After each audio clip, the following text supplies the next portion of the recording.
পার্বত্য চট্টগ্রাম নিয়ে প্রতিবেশী দেশসহ অনেকে ষড়যন্ত্র করছে। বিগত সরকারের কেউ কেউ সেই ষড়যন্ত্রে উস্কানিও দিচ্ছে, এমন দাবি করেছে পার্বত্য চট্টগ্রামে বসবাসরত ছাত্র জনতা। শ্রীলঙ্কা আবারও রপ্তানিতে শীর্ষে।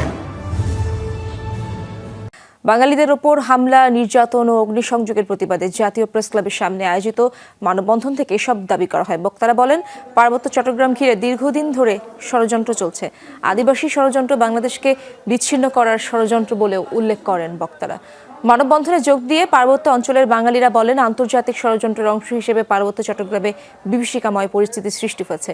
শান্তি চুক্তির পরও কেন ইউপিডিএফ জেএসএস সশস্ত্র হামলা চালাচ্ছে সেই প্রশ্নও রাখেন তারা। দাবি করেন, দেশকে নতুন করে অস্থিতিশীল করতে সন্ত্রাসীরা উঠে পড়ে লেগেছে। শান্তিপূর্ণভাবে পাহাড়ে সকলকে বসবাসের আহ্বান জানান বক্তারা।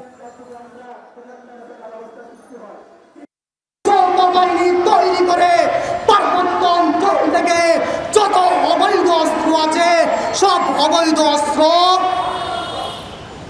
বাজেয়াপ্ত করার উদাত্ত আহ্বান জানাচ্ছে। দেশকে